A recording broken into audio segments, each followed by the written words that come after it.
والصلاة والسلام على رسوله الأمين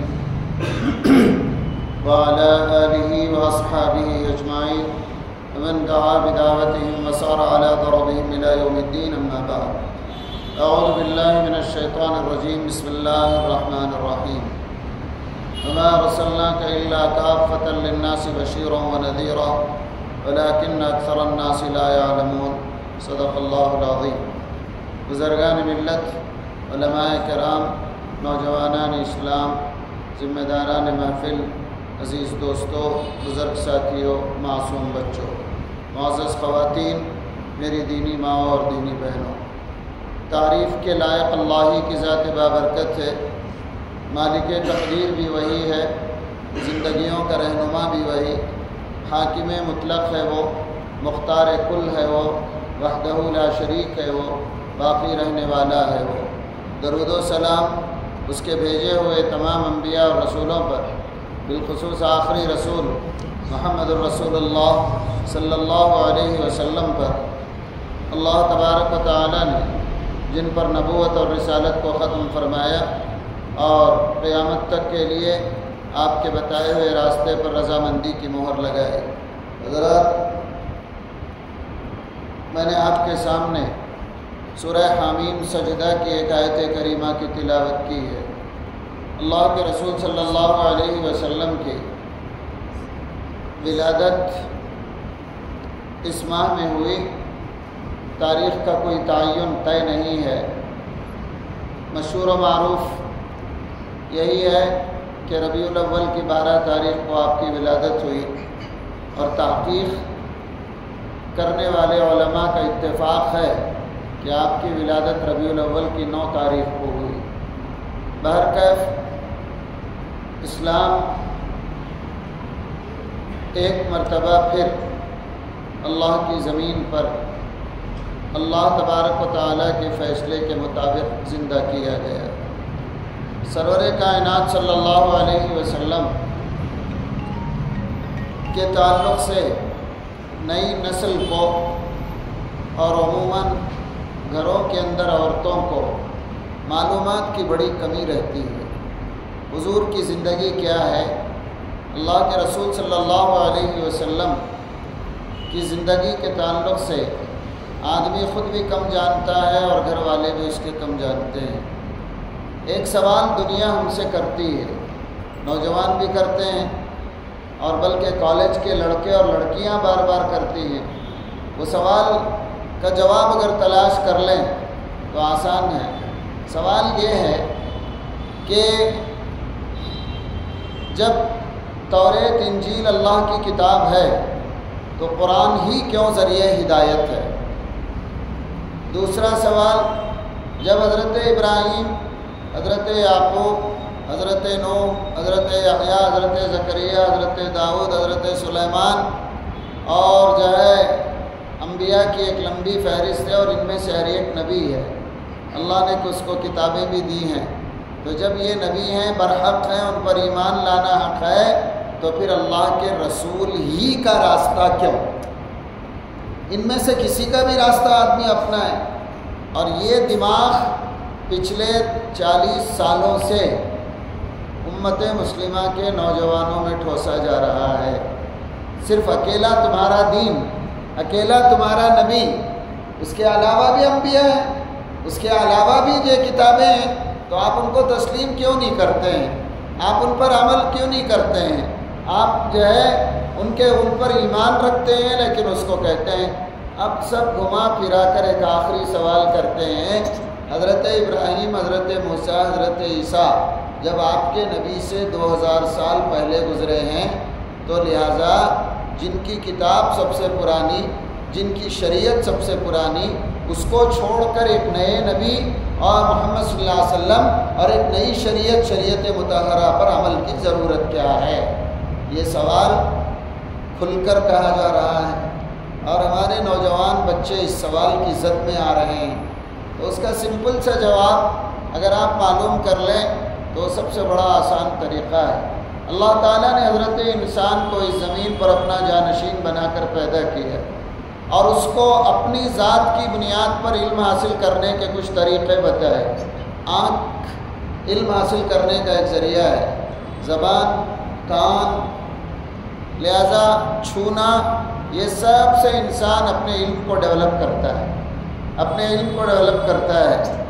آنکھ جہاں تک دیکھ رہی ہے اس کے آگے کیسے دیکھا جائے، یہاں تک دکھ رہا ہے، آگے کیسے دیکھیں، تو لہذا دوربین دریافت کرتا ہے۔ کوئی چیز آنکھ کو نظر نہیں آ رہی ہے لیکن اپنی نظر کو وہاں تک پہنچانا چاہتا ہے تو پھر بلڈ کے سیلز کو پلیٹ میں ڈالتا ہے، اس کے پلیٹ جو ہے بناتا ہے، پھر اس کو جو ہے خوردبین مائکروسکوپ میں 10,000 گنا بڑا کر کے دیکھتا ہے۔ انسان اپنے دیے ہوئے اللہ کے ان دیے ہوئے چیزوں سے اپنے علم کو ڈیولپ کرتا ہے، لیکن اس علم کے ساتھ یہ دنیا کیوں ہے، کس نے بنائی، خود وہ دنیا میں کیوں آیا ہے اور اس کے بعد دنیا میں آنے کا مقصد کیا ہے، یہ علم اس کے پاس نہیں ہے۔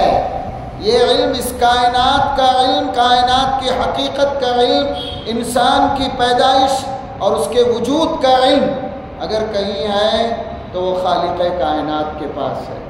تو اللہ تعالیٰ اس علم کو نبیوں کے ذریعے ہم تک بھیجتا ہے، نبیوں کے ذریعے۔ آپ پوچھیں گے اللہ ہر ایک کو ڈائریکٹ کیوں نہیں خطاب کرتا، کیوں نہیں خطاب کرتا؟ آپ کی دکان میں 10 مزدور کام کرتے ہیں، آپ کی فیکٹری میں 200 مزدور کام کرتے ہیں، آپ ایک مینیجر رکھتے ہیں، ایک ان کا سپروائزر رکھتے ہیں۔ مالک کو کیا چاہیے، مینیجر کو کہہ دیتے ہیں، مینیجر سپروائزر کو کہہ دیتا ہے، بات ہر ایک کے پاس پہنچ جاتی ہے۔ 200 مزدوروں کی فیکٹری انسان کے لیے ہے اور وہ اس میں اتنا بہترین نظم رکھتا ہے کہ ڈائریکٹ ہر مزدور کے پاس نہیں جاتا بلکہ اپنے اسسٹنٹ کے تھرو بات پہنچاتا ہے۔ تو اس کائنات کے مالک کیا اتنا گیا گزرا ہے کہ ہر انسان کے پاس آ کر بات کرے؟ زمین اس کی، آسمان اس کا، فضا اس کی، چاند اس کا، سورج اس کا، بحر و بر اس کے، سب کچھ اس کا۔ تو اللہ تبارک و تعالیٰ انبیاء کو بھیجتا ہے اور انبیاء اس پیغام کو پہنچاتے ہیں۔ تو لہٰذا اب آپ دیکھیں کہ انبیاء میں کسی کی سیرت جسے آپ فالو کرنا چاہیں، کسی کی سیرت محفوظ نہیں ہے۔ حضرت نوح علیہ السلام کا اتنا ہی واقعہ آپ میں جانتے ہیں جتنا قرآن نے بیان کیا، حضرت موسیٰ کا اتنا ہی واقعہ جتنا قرآن نے کہا، حضرت ابراہیم کا اتنا ہی واقعہ جتنا قرآن نے کہا۔ ان کے ماننے والے اور ان کی امت کے پاس ان کے نبیوں کا کوئی ریکارڈ نہیں ہے۔ حضرت عیسیٰ علیہ السلام کی زندگی 30 پر 6 سال کی ہے، اس میں جو ہے 6 سال کی زندگی آن ریکارڈ ہے، 30 سال کی زندگی غائب ہے۔ حضرت موسیٰ کی زندگی کے کل 6 سال 6 مہینے آن ریکارڈ ہیں، بقیہ سب ریکارڈ سے باہر ہیں۔ اور حضرت ابراہیم علیہ الصلاۃ والتسلیم کی زندگی کا مکمل کوئی تاریخی خاکہ نہیں ہے۔ ہندوستان اور بہت دنیا کے ایک بہت بڑے حصے پر گوتم بدھ کے ماننے والے ہیں، گوتم بدھ کی زندگی کے صرف اور صرف آپ کو معلوم ہوگا 6 مہینے آن ریکارڈ ہے، بقیہ آؤٹ آف ریکارڈ ہے۔ تو اب کس کی پیروی ہم کریں بتائیے؟ بچپن کیسے گزرا، جوانی کیسے گزری، اور انہوں نے کیا کام کیا، پولیٹیکلی ان کے اندر چینجز کیا لے کر آئے، انہوں نے تجارت کے طریقے کیسے بتائے، میاں بیوی کے تعلقات، گھریلو زندگی، انسانی رشتے، ان تمام کو انہوں نے کیسے نبھایا، کوئی ریکارڈ نہیں ہے۔ انبیاء تھے، اس میں کوئی شک نہیں ہے، اس میں کوئی شک نہیں ہے۔ تو ان پر جو کتابیں آئیں ان کتابوں کا معاملہ بھی یہی۔ تو سب سے پہلی بات تو یہ ہے کہ اگر ہم کتابوں کو دیکھیں، اللہ کے ابراہیم پر کتاب دی گئی، اللہ تعالیٰ نے حضرت موسیٰ پر کتاب اتاری، حضرت عیسیٰ پر کتاب اتاری۔ اولڈ ٹیسٹمنٹ حضور حضرت موسیٰ علیہ الصلاۃ والتسلیم کے بعد 600 سال تک یروشلم میں رہی۔ بابلینس نے جب یروشلم پر حملہ کیا، بخت نصر نے جب پوری تباہی کی، تو حضرت عیسیٰ سے 600 سال پہلے اصل نسخہ غائب ہو گیا، پھاڑ کر جلا کر ختم کر دیا گیا۔ ایک بھی اس کا صفحہ آج دنیا میں باقی نہیں ہے۔ تو پھر موجودہ بائبل کیا ہے؟ تو حضرت عیسیٰ سے 600 سال پہلے تباہ کر دی گئی۔ 250 سال پہلے اصل کتاب اتری تھی عبرانی زبان میں، اس کو یونانیوں نے اپنی زبان میں ٹرانسلیٹ کیا کسی سے سن کر۔ یہ ٹرانسلیٹ کرنے والے کون تھے؟ کس بیس پر انہوں نے یہ ٹرانسلیٹ کیا؟ یہ کتاب کی بات ان تک کیسے پہنچی؟ کوئی ریکارڈ نہیں ہے، ٹوٹل بلینک ہے، ٹوٹل بلینک ہے۔ بنو اسرائیل کے علماء نے تاریخ کی آیتیں بھی ٹھوس دیں، انبیاء کے واقعات بھی ٹھوس دیے، وہی کہاں ہے اور جو کسی نبی کی زندگی کہاں ہے پتہ نہیں چلتا ہے۔ اب اس کے بعد آئیے حضرت عیسیٰ علیہ السلام پر اتاری گئی انجیل کا حوالہ۔ انجیل جو ہے حضرت عیسیٰ علیہ السلام کے 250 سال کے بعد مرتب کی گئی اور 70 انجیلیں لکھی گئیں، 70 ٹوٹل 70 انجیلیں لکھی گئیں۔ ان میں سے 66 انجیلوں کو چرچ آف انگلینڈ جو اتھینٹک پاور رکھتا ہے پوری دنیا میں بائبل کے لیے، اس نے ریجیکٹ کر دیا، 4 کو باقی رکھا، اور وہ 4 انجیل بھی حضرت عیسیٰ کی طرف منسوب نہیں ہے۔ انجیل لوقا، انجیل متی، انجیل مرقس، انجیل یوحنا ان کے شاگردوں نے ترتیب دیا ہے۔ اس کو اللہ کی کتاب کیسے قرار دیں؟ اللہ کی کتاب کیسے قرار؟ اور اس سے بڑھ کر تماشا، حضرت عیسیٰ کی زبان سریانی تھی اور موجودہ سب سے پرانا نسخہ وہ بھی یونانی زبان میں لکھا گیا ہے، تو اصل کہاں ہے اس کا بھی کسی کو پتہ نہیں۔ اب خود چرچ آف انگلینڈ نے اس کتاب کو 60 پر 6 انجیلوں کو جو ریجیکٹ کیا، اس کی وجہ کیا تھی اس نے بیان نہیں کی، 4 کو جو ایکسیپٹ کیا اس کی وجہ کیا ہے اس نے بیان نہیں کی۔ تو اب آپ کس کو فالو کریں گے؟ گوتم بدھ کی جو ہے اقوال کا بھی مسئلہ، 100 سال کے بعد لوگوں نے اس کے جملے نقل کیے، تو اب معلوم یہ ہوا کسی نبی کی سیرت محفوظ نہیں ہے اور کسی نبی پر اتاری گئی کتاب محفوظ نہیں ہے۔ تو اب آئیے قرآن مجید کی طرف۔ اللہ تبارک و تعالیٰ کے رسول کا معمول تھا جس دن پہلی وحی آئی اس دن سے دنیا چھوڑنے تک اللہ کے رسول صلی اللہ علیہ وسلم نے جیسے ہی وحی آتی صحابہ کو بلا کر اس وحی کو لکھا دیتے، اس آیت کو لکھا دیتے اور فرماتے یہ آیت فلاں سورت کی آیت کے بعد رکھو، آگے رکھو، اس سورت میں شروع میں رکھو، اس سورت میں آخر میں رکھو۔ یہ ایک چینل یہ تھا، ایک چینل یہ تھا۔ دوسرا چینل فرمایا نمازوں کے اندر قرآن کی تلاوت کرو، تو صحابہ قرآن کو یاد کرتے تھے، تو سیکنڈ چینل میں قرآن محفوظ ہو رہا تھا۔ تھرڈ چینل تھا، حکم ہوا کہ قرآن کو حفظ کیا کرو، تو حفظ کرنے والے جو صحابہ تھے وہ بھول جانے کے ڈر سے وہ اپنے طور پر الگ سے لکھ رہے تھے، حضور کی زندگی میں ان 3 چینلوں پر قرآن محفوظ ہوا، اور جب قرآن محفوظ ہوا اللہ کے رسول اس دنیا سے تشریف لے گئے، قرآن مکمل طریقے پر ریٹن میں لکھا جا چکا تھا، اور حضرت ابوبکر کے 2.5 سال، حضرت عمر کے 10 سال، تو 12.5 سال کے درمیان قرآن کو ایک جگہ اکٹھا کیا گیا۔ حضرت عثمان غنی کا جب دور آیا تو حضرت عثمان غنی رضی اللہ تعالیٰ عنہ نے پورے صحابہ سے کہا جس کے پاس لکھا ہوا جتنا قرآن ہے وہ لا کر جمع کرے۔ پورے قرآن جمع کیے گئے۔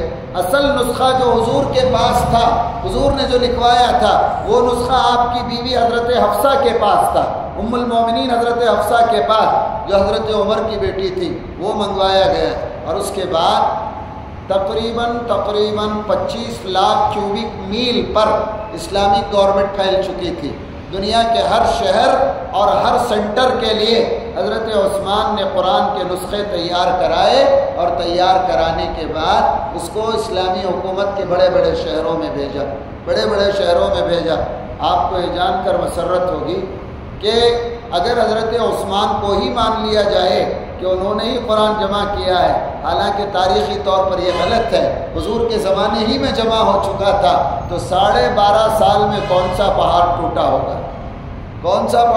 ہوگا؟ اور آج حضرت عثمان نے جن کو لکھوایا ان میں سے 2 ورجنل نسخے آج بھی دنیا میں ہیں، ایک استنبول میں ہے اور ایک تاشقند کے اندر ہے۔ تو لہٰذا جو ہے یہ صاف بتا دیا گیا کہ اللہ تعالیٰ کی کتاب محفوظ ہے، اور یہ کتاب اتنی محفوظ ہے اس میں حضور کا قول نہیں ہے، مکے کے واقعات نہیں ہیں، عرب کی تاریخ نہیں ہے، اللہ کا کلام خالص اللہ ہی کا کلام ہے، اللہ ہی کا کلام ہے۔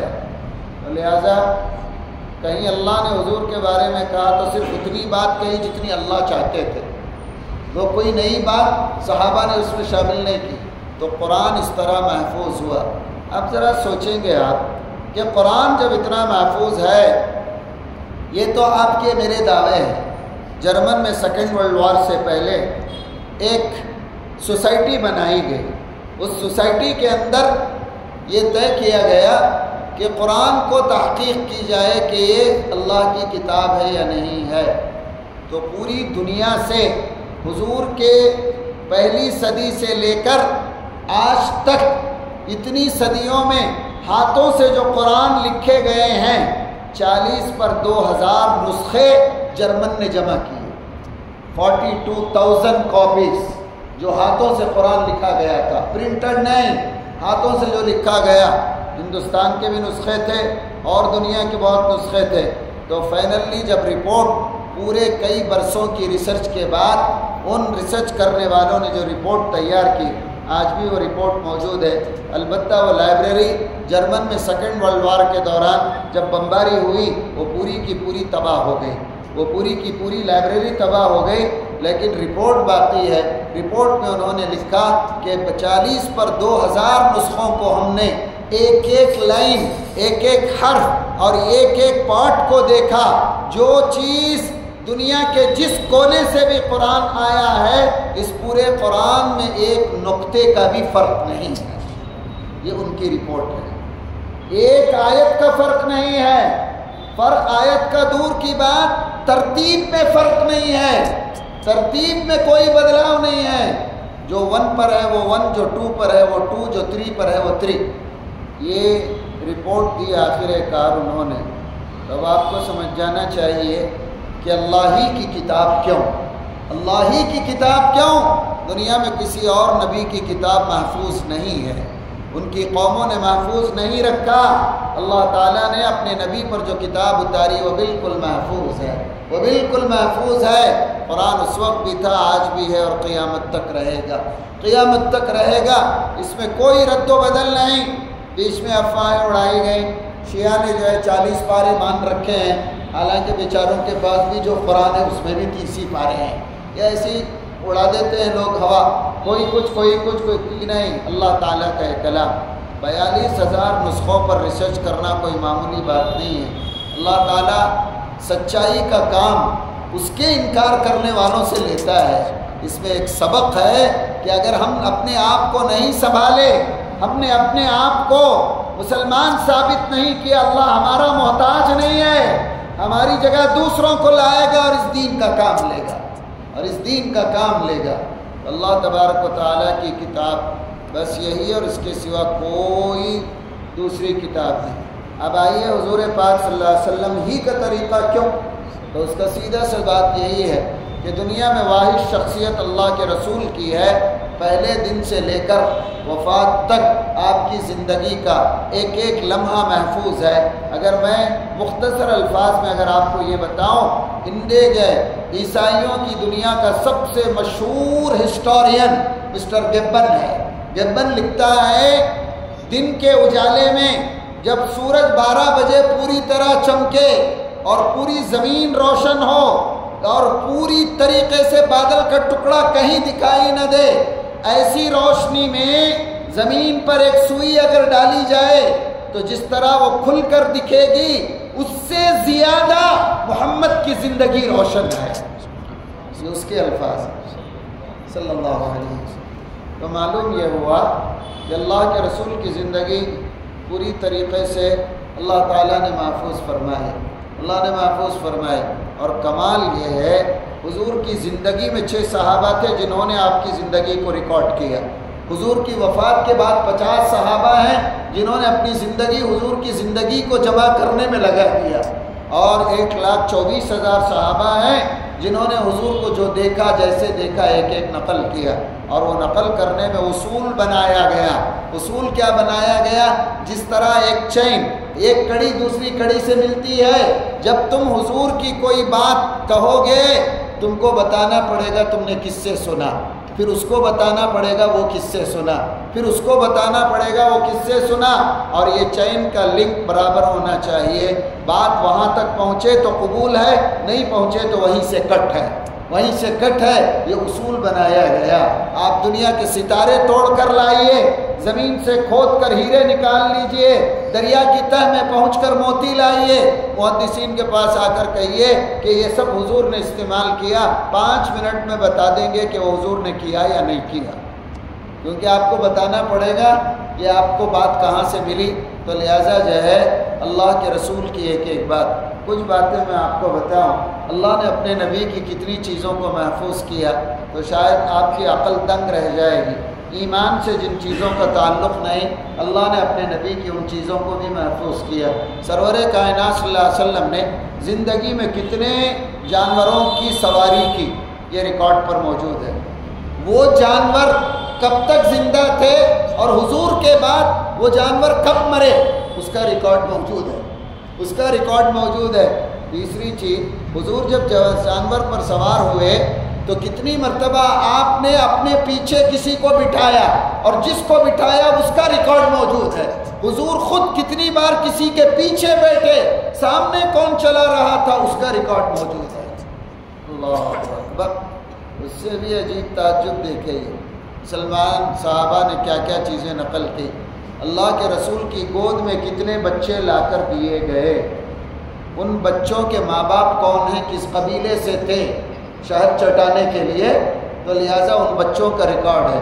ان بچوں میں کتنے بچوں نے حضور کی گود میں پیشاب کر دیا، ان کا ریکارڈ موجود ہے، ان کا ریکارڈ موجود ہے۔ تو جو امت جس نے اپنے نبی کی ان اداؤں کو محفوظ رکھا ہے، کیا وہ امت اپنے نبی کے پیغام کو بھول جائے گی، اس دعوت کو بھول جائے گی، ان کے لائے ہوئے دین اور مذہب کو بھول جائے گی؟ اللہ کی قسم کبھی ایسا نہیں ہوگا۔ اللہ تبارک و تعالیٰ نے بڑی صراحت کے ساتھ یہ فرمایا۔ حضور پاک صلی اللہ علیہ وسلم کی زندگی کے بارے میں قرآن نے کہا، لَقَدْ كَانَ لَكُمْ فِي رَسُولِ اللَّهِ أُسْوَةٌ حَسَنَةٌ لِمَنْ كَانَ يَرْجُو اللَّهَ، فرمایا اے لوگوں، اللہ کے رسول کی زندگی کو ہم نے کامل نمونہ بنایا ہے۔ اگر تم اللہ سے ملنے اور آخرت پر یقین رکھتے ہو تو سیدھا راستہ صرف میرے نبی کی زندگی کا راستہ ہے۔ یہ صاف صراحت کے ساتھ بتا دیا گیا۔ اب اس میں بھی کمال یہ دیکھیے، اللہ کے رسول صلی اللہ علیہ وسلم جو دین لے کر آئے، پیغام بڑا عجیب تھا، بڑا پیغام عجیب، اسلام کا پیغام، سیرت کا پیغام، حضور کی زندگی کا پیغام، قرآن کا پیغام۔ اللہ کے رسول نے سب سے پہلے انسان سے بحث کی۔ پوری دنیا کے اندر جو فساد ہے وہ انسانوں کی اونچ نیچ کی وجہ سے ہے، اونچ نیچ کی وجہ سے ہے۔ یہ کالا ہے، یہ گورا ہے، یہ فلاں ملک کا ہے، یہ فلاں ملک کا ہے۔ اسلام نے ان تمام کی جڑیں کاٹ کر رکھ دی۔ مثال کے طور پر عربوں کے اندر قبیلوں کا تعصب، عورت کو دفن کر دیا جانا، اگر وہاں سے دنیا سے باہر نکلیے، ہندوستان آئیے، برہمن اپنے آپ کو خدا کی نسل اور جو ہے مہتروں کو، دلتوں کو جو ہے نہ جانے کیا کیا سمجھتے ہیں۔ آج تک اس کے ترقی یافتہ دور تک جو ہے مندروں میں جن کو آنے کی اجازت نہیں، انسانوں کی تقسیم۔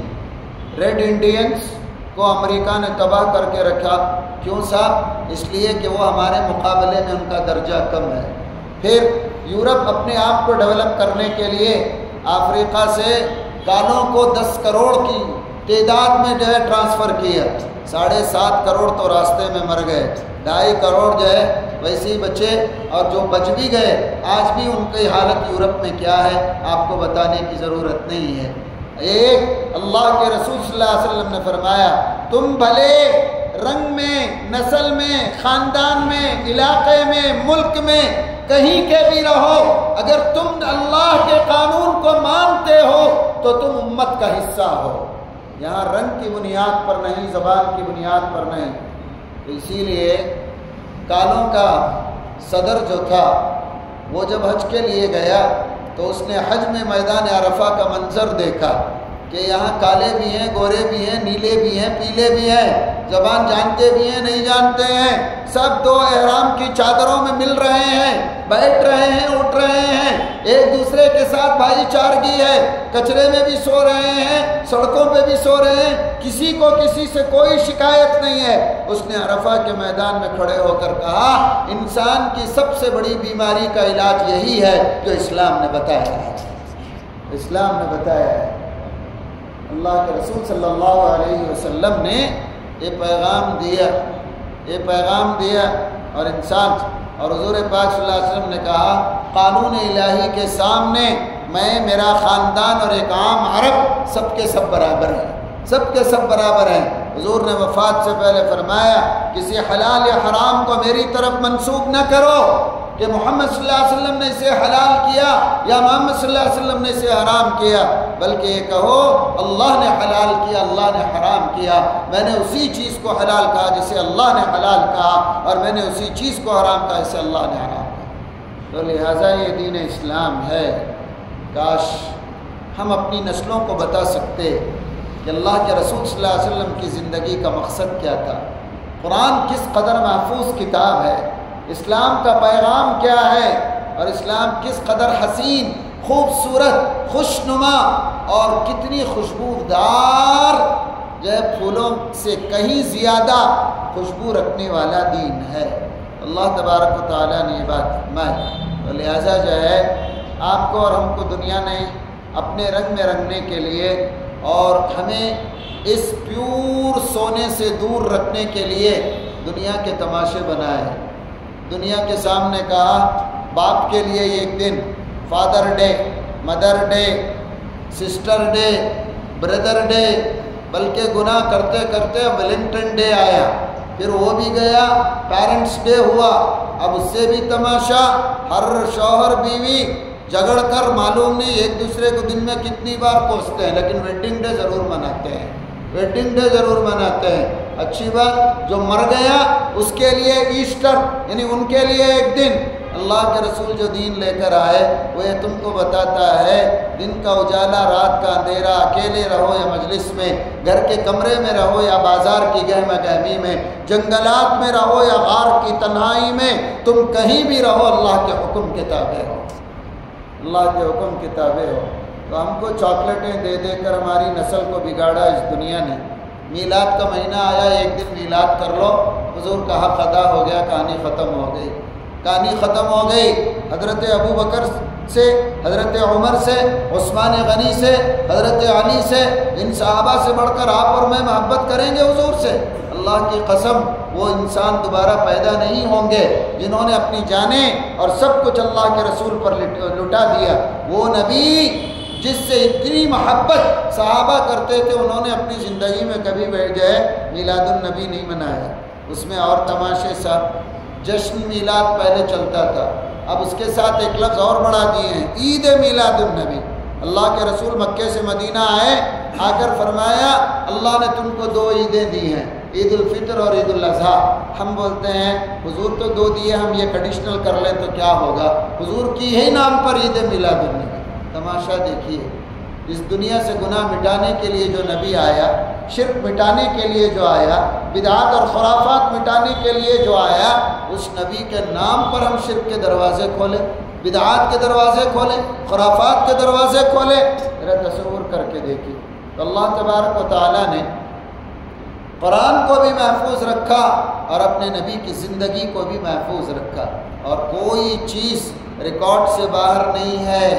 ارے 100 سال پہلے کون گزرا پتہ نہیں، ہم مجلس میں اتنے بیٹھے ہیں، ہم میں سے اکثر سے کوئی پوچھے بھائی تمہارے پردادا کے باپ کا نام کیا تھا، کسی کو یاد نہیں رہے گا، کسی کو یاد نہیں رہے گا۔ اللہ نے اپنے نبی کے حضرت آدم تک کے نسب کو محفوظ رکھا، محفوظ رکھا۔ ذرا تصور کر کے دیکھیے کہ اللہ تعالیٰ نے اپنے نبی کی ایک ایک ادا کو محفوظ رکھا، ایک ایک ادا، ایک ایک ادا کو۔ سرور کائنات صلی اللہ علیہ وسلم کو اللہ نے 63 سال 4 دن کی زندگی دی، 63 سال 4 دن کی زندگی، نبوت سے پہلے مکے میں 40 سال، نبوت کے بعد مکے میں 13 سال، مدینے میں 10 سال۔ اللہ کے رسول صلی اللہ علیہ وسلم کو اللہ تبارک و تعالیٰ نے زندگی عطا فرمائی۔ دنیا میں آپ اور میں ایڈوانس ٹیکنالوجی میں ہے نا، آپ ہسپتال میں بچوں کی زچگیاں ہوتی ہیں، کارپوریشن جائیے برتھ سرٹیفکیٹ آسانی سے لے لیجئے، لیکن اس برتھ سرٹیفکیٹ کے اندر آپ کو کہیں یہ نہیں ملتا کہ آپ کی ڈیلیوری جب کنڈکٹ کی گئی، ڈاکٹر کا نام بڑی مشکل سے کہیں ملے گا، اسسٹنٹ کون تھا، کس نے کیا کیا، اس کا ذکر اس دنیا میں کمپیوٹر کے زمانے میں نہیں ہے۔ اللہ کے رسول کی زچگی کس نے دیکھی؟ حضرت آمینہ کی اس صحابیہ کا نام موجود ہے، حضرت شفا نے دیکھی جو عبد الرحمن ابن عوف رضی اللہ تعالیٰ عنہ کی ماں تھی۔ سب سے پہلے کس نے اللہ کے رسول کی پیدائش کی بشارت دی؟ کس نے دودھ پلایا؟ کب تک رہے حضور؟ ایک ایک بات اللہ نے اپنے نبی کی محفوظ کروائی۔ تو کچھ باتیں میں آپ کی خدمت میں رکھتا چلوں ذرا، تاکہ آپ سمجھ سکیں، سن سکیں، اور کبھی اللہ زندگی میں موقع دے تو اللہ کے رسول کی زندگی پڑھیے، پوری پڑھیے۔ دلوں کو نرم کر دینے والی چیز ہے، ہدایت پر لے آنے والی چیز ہے، گناہوں کو چھڑوا دینے والی چیز ہے، راحت و سکون تک پہنچانے والی چیز ہے، امن و سلامتی کی زندگی عطا کرنے والی چیز ہے، رشتوں میں پختگی، کاروبار کے اندر نفاست، انسانی زندگی گناہوں سے پاک اگر چاہیے تو نبی کی زندگی کو پڑھی، نبی کی زندگی کو پڑھی۔ اللہ کے رسول صلی اللہ علیہ وسلم کو اللہ نے کیسے چنا؟ حضرت آدم کے بیٹوں میں سے ایک بیٹے کو چنا، ان کے بیٹوں میں حضرت نوح کو چنا، حضرت نوح کے بیٹوں میں پھر ایک کو چنا، ان میں سے اللہ تعالیٰ نے مضر کو چنا، مضر کے خاندان میں اللہ نے عرب کو چنا، عرب کے اندر اللہ تبارک و تعالیٰ نے قریش کو چنا، قریش کے اندر اللہ تبارک و تعالیٰ نے قصی بن کلاب کو چنا، پھر اس خاندان کے اندر بنو ہاشم کو چنا، بنو ہاشم کے اندر اللہ نے عبد المطلب کے خاندان کو چنا، عبد المطلب کے بچوں میں عبداللہ کو چنا، اور حضرت عبداللہ کے گھر محمد صلی اللہ علیہ وسلم کو بھیجا۔ اللہ کے رسول صلی اللہ علیہ وسلم 571 عیسوی میں پیدا ہوئے۔ جب آپ ماں کے پیٹ میں تھے باپ کا سایہ اٹھ چکا تھا۔ اللہ کے رسول صلی اللہ علیہ وسلم کی پیدائش حضرت شفا اس زچگی میں تھی۔ حضرت آمینہ کو بتایا گیا کہ لڑکا ہوا ہے، اور حضرت آمینہ نے صوبیہ خاندان بنو ہاشم کی لونڈی جو ابو لہب کی لونڈی تھی ان کو بلا کر کہا کہ ذرا یہ اطلاع جو ہے عبد المطلب کو دے دو۔ تو یہ دوڑتی ہوئی پہنچی تلاش کرتی ہوئی، تو ابن ہشام نے بڑی اچھی روایت لکھی ہے کہ ایک 84 سال کا بوڑھا کعبۃ اللہ کا طواف کر رہا تھا، اور اس کے طواف کے 4 چکر پورے ہو چکے تھے۔ اس نے ابھی اپنے خاندان کی اس لونڈی کو آتے دیکھا تو اس نے اشارے سے کہا رک جاؤ۔ طواف کے بقیہ چکر پورے کیے اور ہانپتے کانپتے اس لونڈی کے پاس آ کر پوچھا کیا بات ہے، اتنی تیزی سے کیوں دوڑ کر آئی ہو؟ تو اس لونڈی نے کہا آقا آپ کے گھر پوتا پیدا ہوا ہے، آپ کے گھر پوتا پیدا ہوا ہے۔ 84 سال کے بوڑھے کے چہرے پر چمک، آنکھوں میں روشنی، تیز تیز قدم لگاتے ہوئے حضرت آمینہ کے دروازے پر دستک دیتے ہیں اور کہتے ہیں بہو تمہیں لڑکا مبارک ہو۔ اندر سے جواب آتا ہے آپ کو پوتا مبارک ہو۔ یہ 84 سال کا بوڑھا کوئی اور نہیں، عبد المطلب تھے، عبد المطلب تھے۔ بچے کو لے کر کعبے کے پاس آئے، لوگوں نے مبارکبادیاں دی، اور پوچھا آپ نے اس کا نام کیا تجویز کیا؟ تو عبد المطلب نے کہا میں نے اس کا نام محمد رکھا ہے، میں نے اس کا نام محمد رکھا ہے۔ مکے کے سرداروں نے پوچھا آپ کے خاندانی نام تو ایسے نہیں ہوتے، بالکل ہٹا ہوا نام کیسے؟ تو عبد المطلب نے کہا فضل العرش محمود وہذا محمد۔ عبد المطلب کی آرزو بھی دیکھیے، کیا تھی آرزو؟ کہتے ہیں عرش والا محمود ہے، جتنی تعریف اللہ کی ہو زمین پر اتنی ہی تعریف میرے پوتے کی ہو۔ حضرت عبد المطلب نے کہا فضل العرش محمود وہذا محمد وہذا محمد، تو لہٰذا جو ہے سب سے پہلے حضرت آمنہ نے، پھر ابو لہب کی لونڈی حضرت صوبیہ نے دودھ پلایا، اور چند دنوں کے بعد آپ قبیلے بنو سعد بن بکر کے خاندان میں پہنچے۔ دائی حلیمہ کے ہاں 4 سال آپ نے گزارے۔ ان 4 سالوں میں حضرت جبریل نے آپ کے سینے کو چاک کیا۔ شرح صدر کا واقعہ آپ کی زندگی میں پہلی بار پیش آیا۔ اللہ کے رسول کی عمر جب 5 سال کی ہوئی مکہ لوٹائے گئے اور آپ نے اپنی ماں کے ساتھ مدینے کا سفر کیا۔ چونکہ حضرت عبداللہ کا انتقال واپسی میں سیریا سے مدینے میں ہوا تھا، تو لہٰذا اپنے شوہر کے قبر کی زیارت کی غرض سے حضرت آمنہ گئی تھی، تو لہٰذا اللہ کے رسول ساتھ تھے۔ نبی کریم صلی اللہ علیہ وسلم کی زندگی کا اپنی ماں کے ساتھ یہ پہلا اور آخری سفر تھا۔ یہ پہلا اور آخری سفر تھا۔ اللہ کے رسول جب ہجرت کر کے مدینہ پہنچے، قبیلے بنو عوف کے گھروں کے اوپر سے گزرے، تو حضور نے کہا دیکھو یہی گھر ہے، میں اور اپنی میری ماں یہاں رکے تھے ہم لوگ۔ پھر آپ نے ایک جگہ دیکھ کر کہا یہاں ایک تالاب تھا، یہاں ایک تالاب تھا جس میں میں نے تیرنا سیکھا، جس میں میں نے تیرنا سیکھا۔ پھر حضور نے کہا دیکھو یہاں ایک میدان تھا، یہاں بچے جمع ہو کر کھیلتے تھے۔ سامنے کے گھر میں ایک چھوٹی سی بچی تھی جس کا نام انیسہ تھا، وہ بھی ہمارے ساتھ کھیلا کرتی تھی۔ اللہ کے رسول کو اپنے بچپن کی باتیں یاد تھی۔ حضرت آمنہ چند مہینے رکی، مکے کو واپس ہوئی۔ واپس میں راستے میں مقام ابوا میں پہنچی تو اس سفر میں 3 آدمی ساتھ تھے، حضرت آمنہ، حضور صلی اللہ علیہ وسلم اور آپ کے یہ والد عبداللہ کی لونڈی ام ایمن۔ جب ابوا میں پہنچے تو حضرت آمنہ کی طبیعت خراب ہوئی، اور دیکھتے ہی دیکھتے حضرت آمنہ نے معصوم محمد کے گود میں دم توڑ دیا۔ حضرت ام ایمن اور اس معصوم بچے نے اپنی ماں کی قبر کھودی اور قبر میں دفنایا۔ مکہ پہنچے تو عبد المطلب آپ کے کفیل بنے۔ جب حضور کی عمر 8 سال 10 مہینے کی ہوئی تو عبد المطلب کا بھی انتقال ہو گیا۔ آپ نے انتقال سے پہلے ابو طالب کے حوالے کیا۔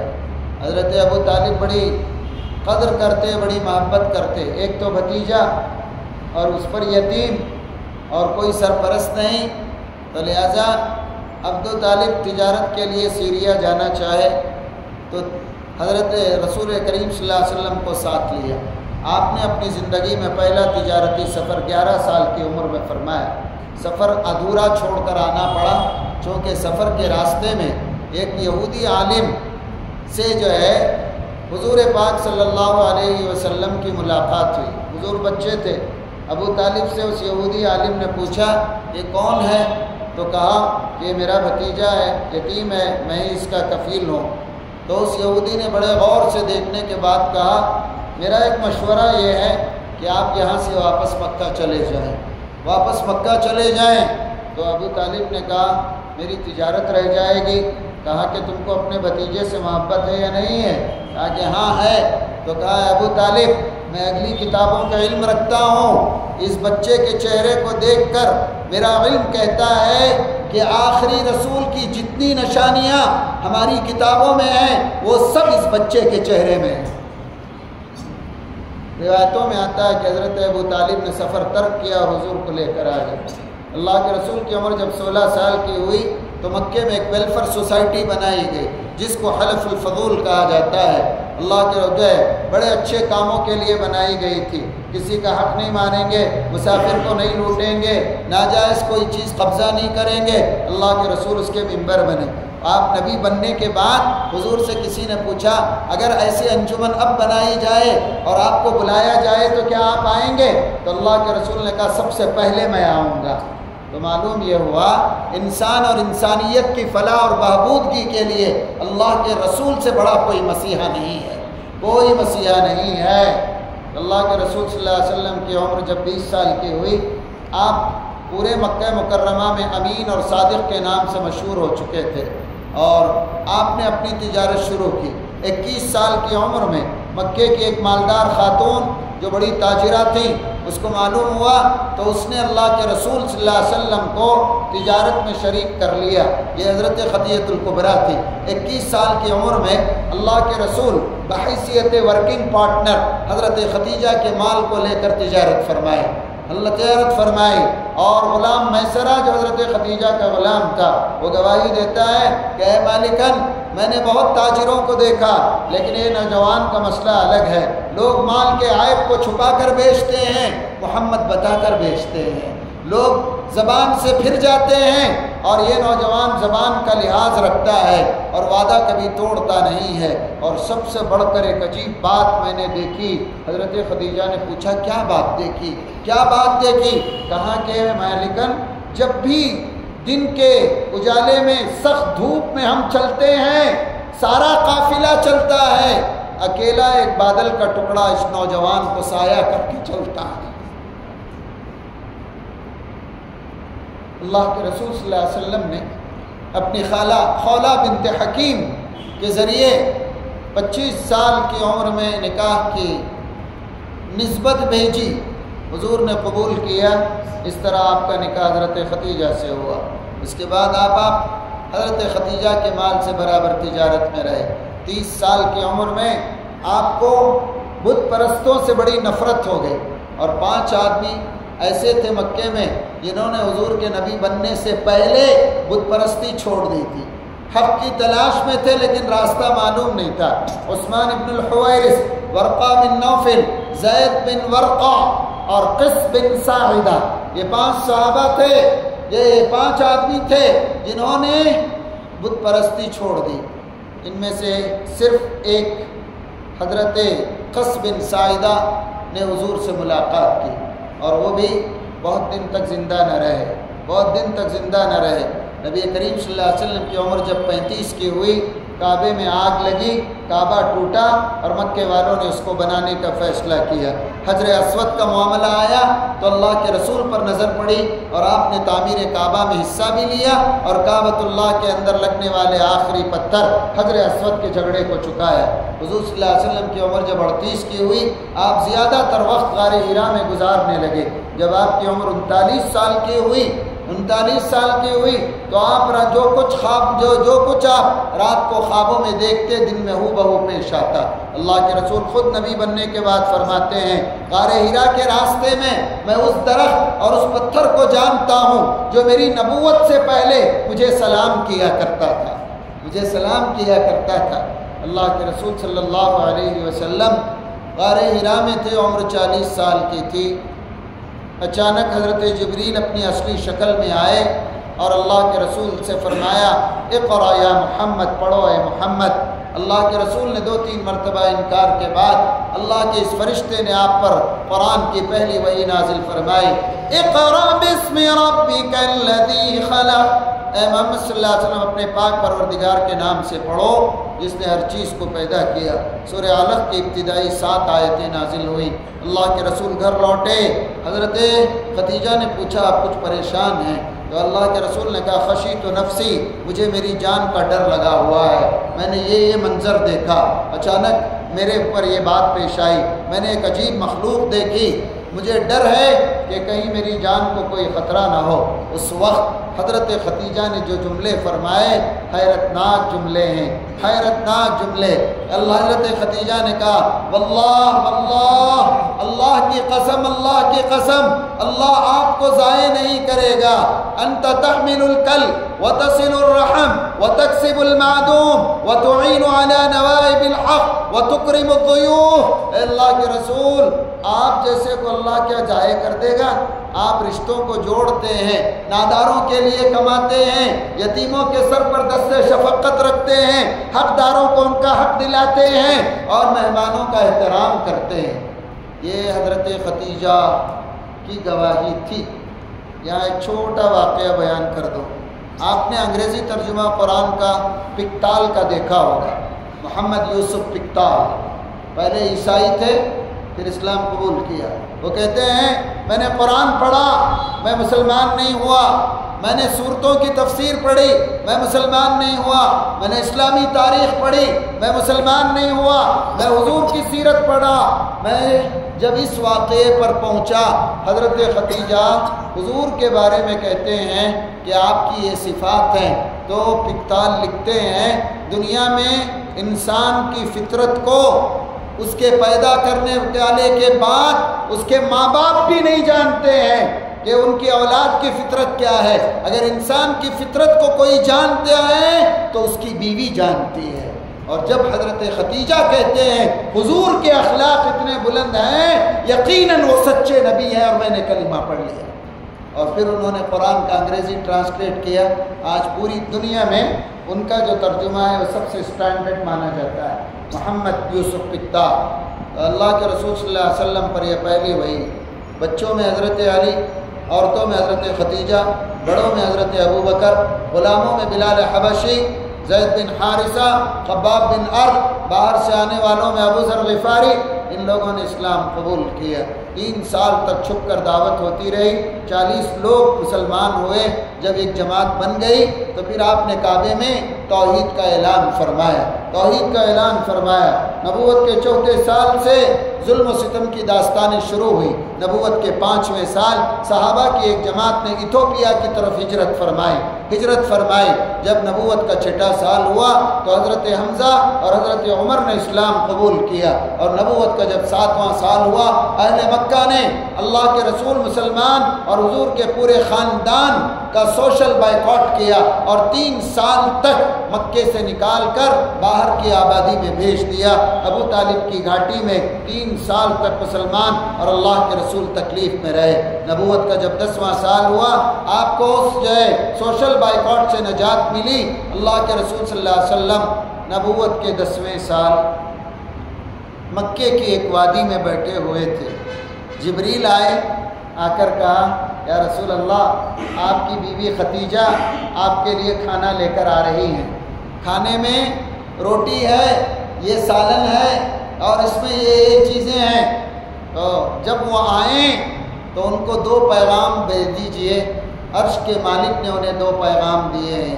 اللہ کے رسول کو پیغام دیے اور حضرت جبریل چلے گئے۔ حضرت خدیجہ آئیں، آ کر حضرت اللہ کے رسول کے سامنے دستر بچھایا۔ حضور پاک صلی اللہ علیہ وسلم نے پوچھا اے خدیجہ آج تم کیا لائی ہو بتا دو، تمہارا ناشتے دان پہ ہے ٹفن کھولنے سے پہلے؟ تو جو ہے اللہ کے رسول صلی اللہ علیہ وسلم کی بات سن کر حضرت خدیجہ مسکرائیں۔ اللہ کے رسول نے پوچھا کیا یہ نہیں پوچھو گی کہ مجھے کیسے معلوم؟ حضرت خدیجہ نے مسکرا کر کہا عرش کے مالک نے بتایا ہوگا۔ اللہ کے رسول کے سامنے دسترخوان کھلا، اللہ کے رسول صلی اللہ علیہ وسلم نے لقمے رکھتے ہوئے کہا اے خدیجہ تمہارے لیے جبریل 2 پیغام لے کر آئے ہیں۔ حضرت خدیجہ نے کہا یا رسول اللہ آپ اللہ کے رسول ہیں، آپ کے پاس وحی آتی ہے، میرے لیے بھلا کیا پیغام ہو سکتا ہے؟ تو کہا 2 پیغام ہیں، کیا نہیں سنو گی؟ کیا نہیں سنو گی؟ حضرت خدیجہ نے کہا یا رسول اللہ فرمائیے سنتی ہوں، فرمائیے سنتی ہوں۔ اللہ کے رسول نے کہا اے خدیجہ سب سے پہلا پیغام یہ ہے، جبریل نے پیغام سنایا، عرش کا مالک اللہ نے تیرا نام لے کر تجھے سلام کہا ہے،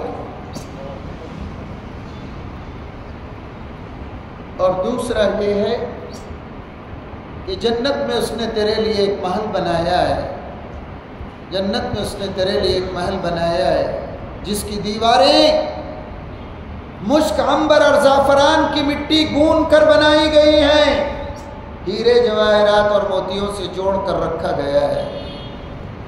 چند دن ہی گزرے حضرت خدیجہ کا انتقال ہو گیا، اور اس کے چند ہی دن بعد آپ کے چچا ابو طالب کا بھی انتقال ہو گیا۔ اب ذرا سوچئے 3 سال کا سوشل بائیکاٹ، حضرت خدیجہ کا چلا جانا، ابو طالب کا دنیا سے چلا جانا۔ حضور صلی اللہ علیہ وسلم نے فیصلہ کیا مکے والے تو مانتے نہیں ہیں، چلو طائف والوں کو جو ہے دعوت دے کر دیکھیں۔ طائف پہنچے، وہاں کے 3 بڑے سرداروں سے ملے، حبیب ابن عوس، مسعود ثقفی، عبدیہ لیل، تینوں سے ملے۔ تینوں نے انکار بھی کیا اور بعض نوجوانوں کو پیچھے لگا بھی دیا۔ آپ زخمی حالت میں مایوس ہو کر واپس لوٹے طائف سے، 1 سال اتنے غم، حضور نے اس 10ویں سال کو غم کا سال قرار دیا۔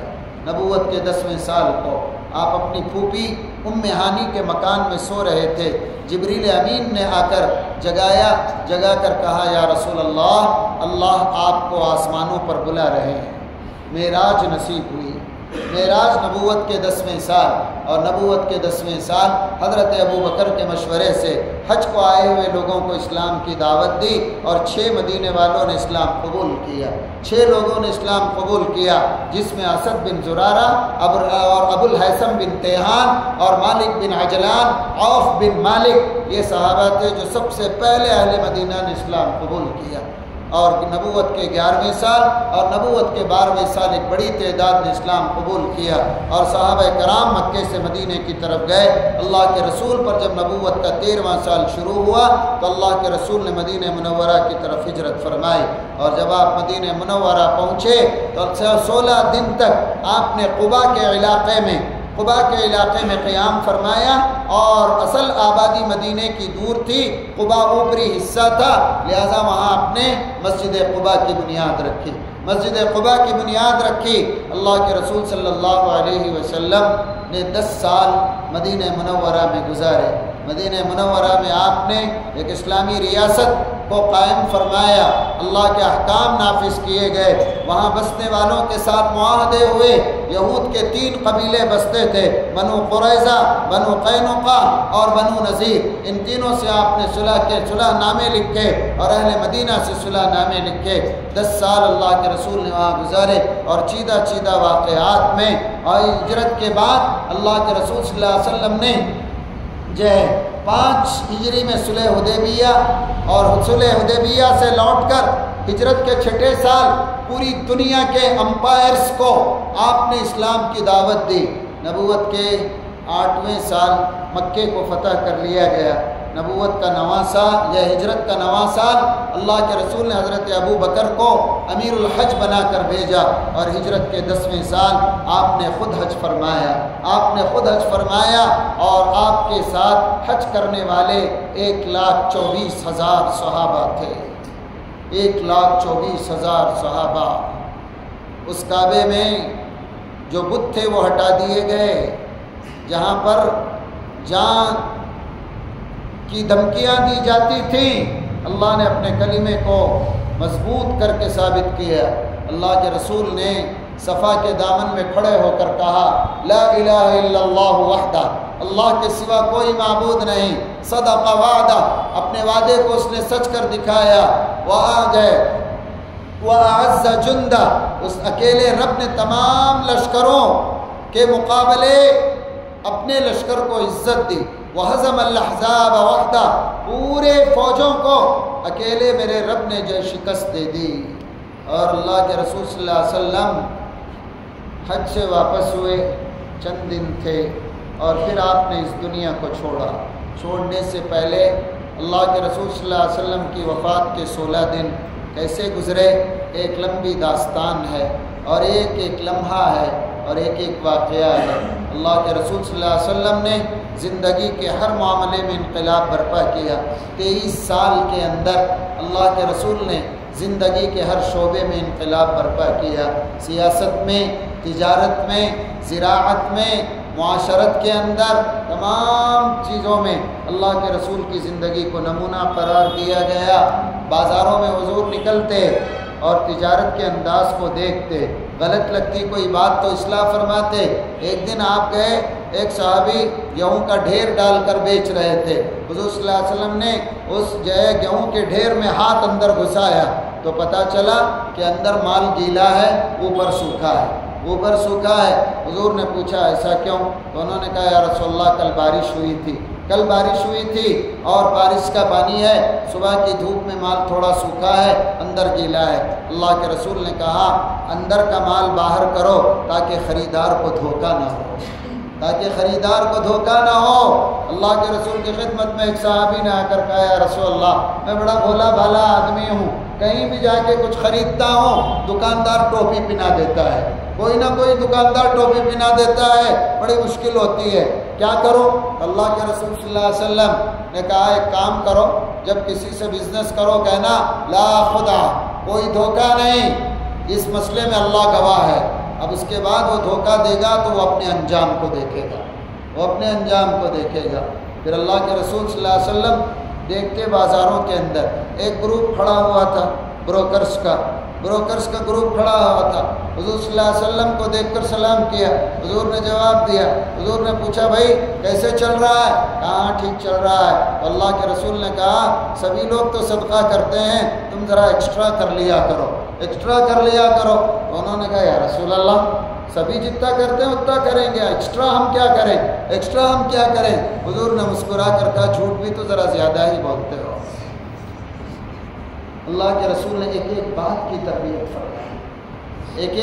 کی تربیت فرمائی، اصلاح فرمائی۔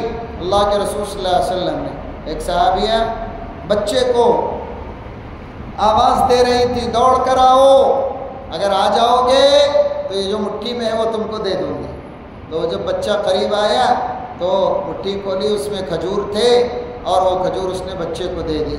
اللہ کے رسول نے کہا کہ اگر تیرے ہاتھ میں کھجور نہ ہوتے تو اس بچے کو دھوکہ دینے کے جرم میں اللہ تجھے پکڑتا۔ تو لہٰذا اللہ کے رسول صلی اللہ علیہ وسلم نے اتنی اصلاح فرمائی۔ ایک صحابیہ آئیں، ہاتھ میں سونے کے کنگن تھے، حضور نے پوچھا کہ اس کی زکوٰۃ دیتی ہو؟ تو اس نے کہا یا رسول اللہ ہاں زکوٰۃ دیتی ہوں، اگر نہیں دو گی تو قیامت کے دن ان سونے کے کنگنوں کے بجائے آگ کے کنگن پہنائے جائیں گے۔ نبی کریم صلی اللہ علیہ وسلم جیسا وسیع الفکر اس پوری دنیا میں کوئی رہبر نہیں ہے۔ کبھی مسکراتے، کبھی جو ہے لوگوں کے ساتھ دل کھول کر گفتگو کرتے۔ ایک دن حضرت عائشہ کے سر میں بڑا درد تھا، کپڑا کس کے باندھ لیا تھا۔ اللہ کے رسول صلی اللہ علیہ وسلم آ کر پوچھنے لگے عائشہ کہ سر میں بہت درد ہے؟ تو ایک تو بخار، اس میں سر میں درد، اور اس میں حضور پوچھ رہے تھے تو انہوں نے کہا ہاں سر میں درد ہے۔ تو حضور نے کہا لگتا ہے بہت درد ہے۔ تو حضرت عائشہ نے چڑھ کر کہا یا رسول اللہ آپ انتظار میں ہیں نا، میں مر جاؤں تو ایک نہیں کر کے لائیں گے۔ تو اللہ کے رسول نے مسکرا کر کہا عائشہ ایسی بات تو نہیں ہے، میں نے تو جو ہے تمہاری طبیعت کو پوچھا ہے۔ نبی کریم صلی اللہ علیہ وسلم نے آپ کی خدمت میں حضرت انس رہا کرتے تھے، چھوٹے بچے تھے۔ حضور نے کہا جاؤ جی میرا ایک کام کر کے آؤ۔ باہر نکلے، بچوں کے ساتھ کھیلنے میں لگ گئے، بھول گئے۔ تو حضرت انس خود کہتے ہیں میں کھیل رہا تھا، کسی نے پیچھے سے میرا کان پکڑا، میں نے پلٹ کر دیکھا تو حضور ہے۔ فوراً یاد آیا ارے مجھے تو اس کام کے لیے بھیجا تھا حضور نے۔ فوراً کہا یا رسول اللہ آپ چھوڑ دیجئے، میں جاتا ہوں جا کے کام۔ اللہ کے رسول نے کہا نہیں یہیں رہو، کھیلو، میں خود کر لوں گا۔ اللہ کے رسول آگے بڑھ گئے۔ زندگی کے ایک لمحے کے زندگی کے طریقے اللہ کے رسول نے سکھائے۔ حضور پاک صلی اللہ علیہ وسلم عید کی نماز کے لیے نکلے۔ عیدگاہ جاتے ہوئے ایک بچہ راستے میں تھا، کھڑا رو رہا تھا، غمزدہ تھا۔ اللہ کے رسول نے پوچھا بیٹے نئے کپڑے نہیں پہنے، غسل نہیں کیا؟ آج تو عید کا دن ہے۔ تو اس بچے نے کہا یا رسول اللہ عید اس کی ہوتی ہے جس کے ماں باپ ہوتے ہیں، میرا تو کوئی نہیں ہے۔ حضور نے پوچھا کوئی نہیں ہے؟ کہا کوئی نہیں ہے۔ تو اللہ کے رسول ہاتھ پکڑ کر راستے سے واپس آئے، حضرت عائشہ سے کہا کہ اس کو ذرا نہلا دو۔ ایک صحابی کو بھیجا، فاطمہ کے پاس جا کر کہو حسن و حسین میں سے کسی کے کپڑے ہوں تو دے دے۔ تو اللہ کے رسول کے ساتھ وہ بچہ نہایا دھویا، کپڑے پہنے اور حضور کی انگلی پکڑ کر چلنے لگا۔ آدھے راستے میں جہاں سے حضور نے اس کو پوچھا تھا وہاں پہنچ کر حضور نے پوچھا کیا بھائی اب تو خوش ہو؟ لڑکے نے کہا خوش تو ہوں لیکن ایک کمی ہے۔ تو حضور نے پوچھا کیا کمی ہے؟ کہا یا رسول اللہ جب تک میرے باپ عیدگاہ کو جاتے تھے تو مجھے اپنے کندھے پر بٹھا کر لے جاتے تھے۔ اللہ کے رسول زمین پر بیٹھ گئے اور اس بچے کو اپنے کندھے پر بٹھایا اور کندھے پر بٹھا کر عیدگاہ گئے، اور منبر پر اللہ کے رسول نے خطبہ ختم ہونے تک اپنے پہلو میں بٹھایا۔ یہ ہے اللہ کے رسول کی زندگی، یہ ہے اللہ کے رسول کی زندگی۔ سوچ کر دیکھیے، جس رسول نے اس امت کے لیے اتنی قربانیاں دی ہیں، اتنی قربانیاں، حضور کو بتایا گیا آپ کا نواسہ ایک نواسہ زہر کے اثر سے مرے گا، تڑپ کر مرے گا۔ امام حسن کی موت دکھائی گئی، امام حسین کی موت دکھائی گئی، کربلا میں ان کو شہید کر دیا جائے گا۔ حضرت حسین کی شہادت کی بشارت حضور نے خود دے دی تھی۔ حضرت فاطمہ کے گھر کی قسم پرسی شہزادی کونین تھی، اس گھر کے اندر میرا نبی چاہتا تو فرش سونے کا اور چھت چاندی کی بن جاتی تھی، لیکن حال کیا تھا اپنی بیٹی کے گھر کا؟ ایک بیٹی اپنے کندھے پر بیٹی کے جنازے اٹھائے، حضرت رقیہ اور زینب کے جنازے اٹھائے، حمل سے تھی، ہجرت کے لیے نکلی حضرت زینب، دشمن نے اونٹ سے گرا دیا، حمل بھی گرا، 6 ماہ کے بعد اسی پیٹ کے درد کی وجہ سے انتقال ہوا۔ اللہ کے رسول نے اس قاتل کو جس نے آپ کی بیٹی کو قتل کیا تھا، حبار بن اسود، اس کو فتح مکہ کے دن اللہ کے رسول نے کہا جا میں نے تجھ کو بھی معاف کیا، جا میں نے تجھ کو بھی معاف کیا۔ اللہ کے رسول صلی اللہ علیہ وسلم بھوک سے تھے، صحابہ بھی بھوکے تھے۔ حضرت ابو ایوب آپ کو لے کر گئے، بکری کا بچہ ذبح کیا، بھوک کی حالت تھی، کچھ اپنے باغ سے کھجور لا کر رکھے کہ کھانا بننے تک آپ اس کو نوش فرمائیں۔ جب کھانا بن کر آ گیا، اللہ کے رسول نے پوچھا ہے ابو ایوب تمہارے گھر میں کوئی خادم ہے؟ کہا کہ یا رسول اللہ ہے، تو کہا اس کو بلاؤ۔ جب وہ آ گیا تو روٹی اٹھائی حضور نے اور سالن میں سے گوشت کے ٹکڑے چن کر 4 ٹکڑے چن کر اس روٹی میں رکھے اور اس مزدور کے ہاتھ میں رکھ کر کہا ذرا فاطمہ کو دے آؤ، میں جانتا ہوں کہ وہ کئی دن سے بھوکی ہے۔ یہ تھے اللہ کے رسول صلی اللہ علیہ وسلم۔ بیٹی کو بھوک اور بھوکا دیکھا، جب بات آپ کی میری آئی تو ہاتھ اٹھا کر کہا اے رب ذوالجلال میری ایک دعا قبول کر، کبھی میری امت کو بھوک کا عذاب نہ دے، بھوک کا عذاب نہ دے۔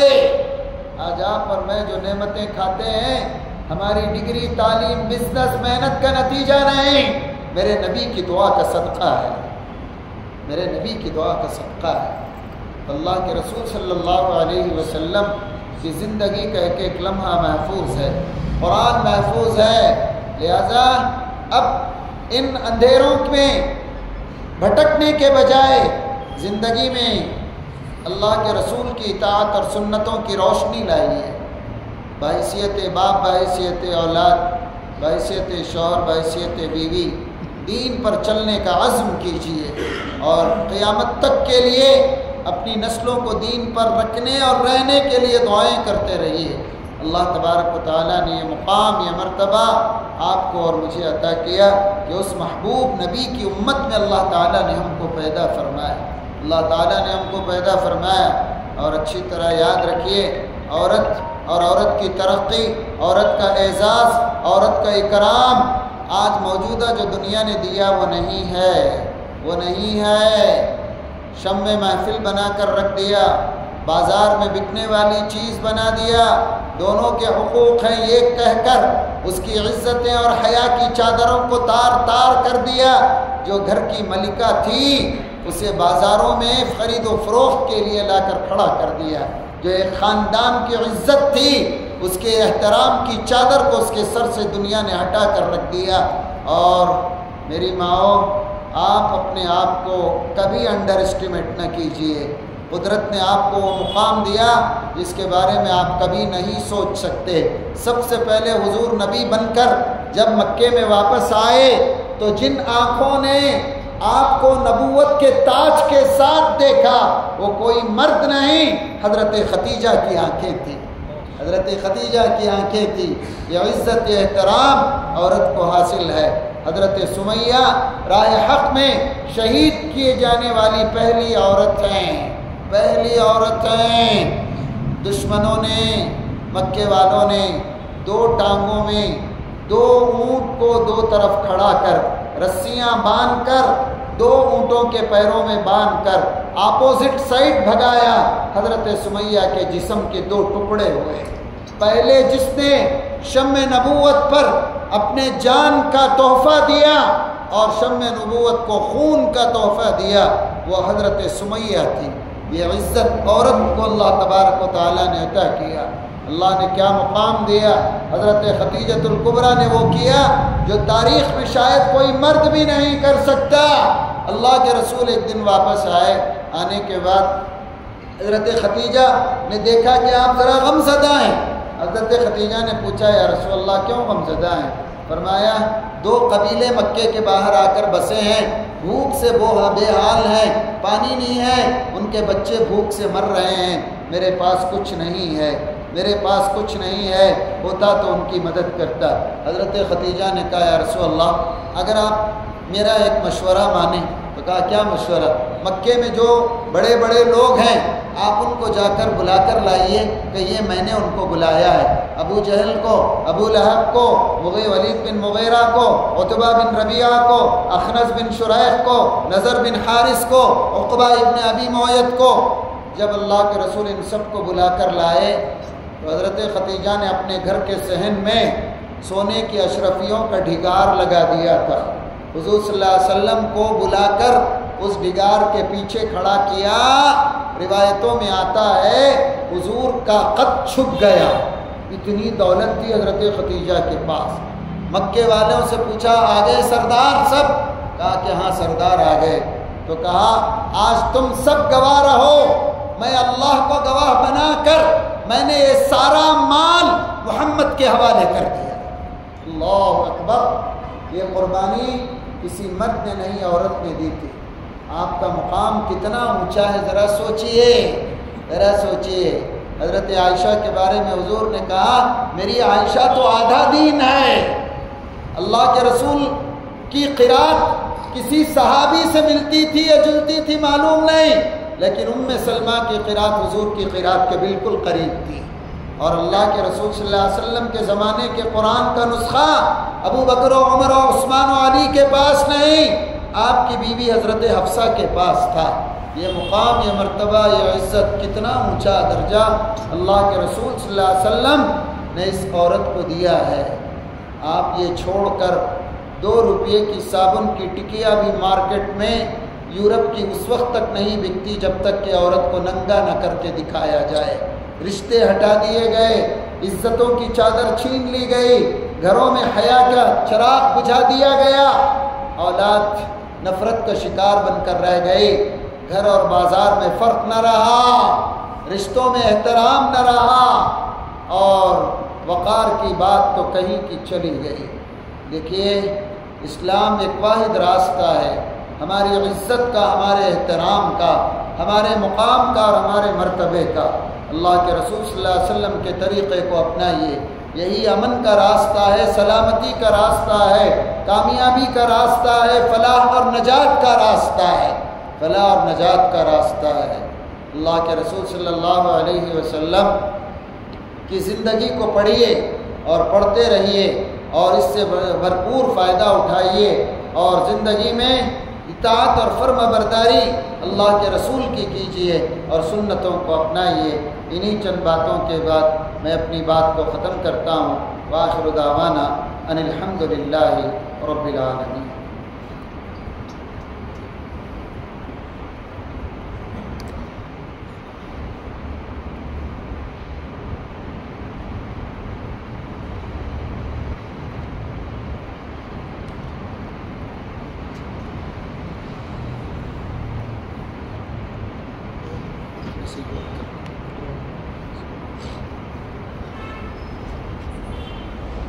الحمد لله رب العالمين، الصلاة والسلام على رسوله الأمين وعلى آله وصحبه أجمعين. اللهم ربنا لا تزغ قلوبنا بعد إذ هديتنا وهب لنا من لدنك رحمة إنك أنت الوهاب. اللهم إنا نسألك الهدى والتقى والعفاف والغنى والمغفرة يا رب العالمين. اللهم جنبنا الفواحش ما ظهر منها وما بطن فإنك تعلم خائنة الأعين وما تخفي الصدور. اے اللہ تمام تعریف تیرے ہی ذات کے لیے سزاوار ہے. درود و سلام تیرے نبی محمد صلی اللہ علیہ وسلم پر جن کی اطاعت و پیروی عین تیری اطاعت و پیروی ہے. اے اللہ اپنے فضل و کرم سے ہمارے گناہوں کو معاف کر، ہماری خطاؤں کو درگزر کر، ہمارے عیبوں کی پردہ پوشی کر. اے کائنات کے پیدا کرنے والے، ہدایت کی زندگی تو نے عطا فرمائی، ایمان کی موت عطا فرما، ایمان کی موت عطا فرما. اے اللہ یہ مجلس تیرے حبیب کے ذکر کے لیے منعقد کی گئی، شرف قبولیت سے نواز. اے اللہ اجر کے فیصلے فرما. اے اللہ جو بندے اور بندیاں تیرے گھر میں جمع ہو کر تیرا اور تیرے نبی کا ذکر سن رہے تھے، اے اللہ اپنے فضل و کرم سے ہمیں ہدایت کی زندگی پر استقلال نصیب فرما، استقامت نصیب فرما، عزم اور راسخ العقیدگی نصیب فرما. اے اللہ اپنے فضل و کرم سے خیر کے فیصلے فرما. اے اللہ جتنے بھی تیرے بندے اور بندیاں حاضر ہیں ان کی بال بال مغفرت فرما، ان کی ضرورتوں کو پورا فرما، ان کی آرزوؤں اور تمناؤں کو تکمیل تک پہنچا. زمانے کو تیرے سوا کوئی گردش نہیں دے سکتا مولا، تو اکیلی طاقت کا تو ہی مالک ہے. رحم اور کرم کا معاملہ فرما. ہمارے مساجد، مدارس، مکاتب، علماء، مشائخین، ائمہ، ہمارے تاجر، ہمارے نوجوان، ان تب کے دین و ایمان کی حفاظت فرما، عزت اور آبرو کی حفاظت فرما. اے اللہ اولاد کو ماں باپ کی آنکھوں کی دنیا میں ٹھنڈک بنا، آخرت میں نجات کا ذریعہ بنا. اے رب ذوالجلال اپنے فضل و کرم سے ہماری اولاد کو جب تک اس دنیا میں نسلیں چلیں ہدایت کی زندگی نصیب فرما، ایمان کی موت نصیب فرما. اے اللہ ساری دنیا میں اسلام اور مسلمانوں کے خلاف جو منصوبے ہیں ان سے ہماری حفاظت فرما. اے اللہ ان کے تباہ کن منصوبوں سے ہماری حفاظت فرما. اس ملک میں امن اور سلامتی کے فیصلے فرما. اے اللہ امت مسلمہ کی حفاظت فرما، دین و ایمان کی عزت اور آبرو کی حفاظت فرما. اے اللہ اس ٹوٹے پھوٹے عمل کو ریاکاری سے بچا، دکھاوے سے بچا، نام و نمود سے بچا، بیجا شہرت سے بچا. تیری رضا کے لیے کرنے والا بنا، تیری رضا کی تلاش کرنے والا بنا، تیری رضا پر جان دینے والا بنا. اے اللہ جن جن لوگوں نے دعاؤں کے لیے کہا یا لکھا ہے، جن کو ہم یاد رکھے ہیں یا بھول گئے، ان تمام کے جائز خواہشات کو پورا فرما. اے اللہ گناہوں کی زندگی سے بچا، نیکیوں کو اپنانے والا بنا، نیکیوں کے راستے پر چلنا آسان فرما. اے اللہ شیطان کے پھندوں سے ہماری حفاظت فرما، شیطان کے پھندوں سے ہماری حفاظت فرما. رحم اور کرم کا معاملہ فرما، جو مانگا عطا کر اور جو مانگنے سے رہ گیا اپنی شان کے مطابق عطا فرما. ربنا تقبل منا انك انت السميع العليم وتب علينا انك انت التواب الرحيم. صلی اللہ تعالی وسلم علی خیر خلقہ سیدنا محمد وآلہ وصحبہ اجمعین برحمتک یا ارحم الراحمین. الحمد للہ رب